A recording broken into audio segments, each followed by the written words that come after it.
Good Erev Shabbos, and welcome to another mitzvah. Number 223, a mitzvah that keeps us on its way. The prohibition to gather Peret to the vineyard. We talked about the obligation to leave Peret to the vineyard. Now, the prohibition to gather Peret of the vineyard. Says the verse, and the Peret of your vineyard you shall not gather for the poor person in the converse shall you leave them. I am Hashem your God. We said that yesterday. Now here's a negative commandment. We are commanded not to gather the Peret of the vineyard. Rather, we are to leave it for the poor to take. As it is stated, in the Peret of your vineyard you shall not gather.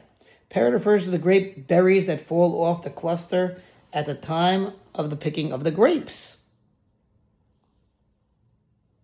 Chinuch expounds the scope of this mitzvah. Although the verse mentions only the vineyard, the same is true for all other trees that are similar to the grapevines of a vineyard, meaning that we are obligated not to collect for ourselves the individual berries that fall from them at the time of the harvest.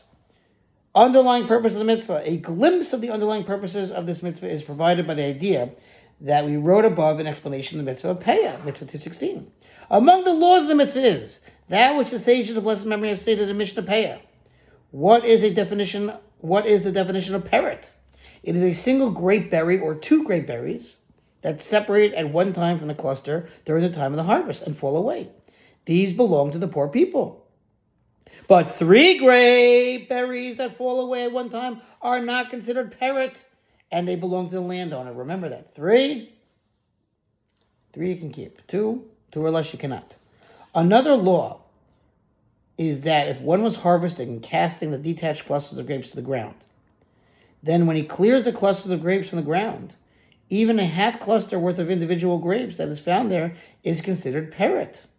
Similarly, even a complete cluster whose grapes are found all separated there is considered Peret and is to be left for the poor.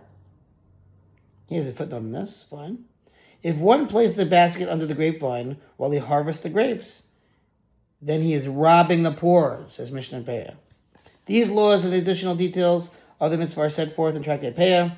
As to the particulars of this mitzvah, namely in which location it applies and to whom it applies, says the author, I've written these earlier in my discussion of the mitzvah Peret, which is mitzvah obligation 2 of this parsha, which was mitzvah 216. Thanks for listening. We finished.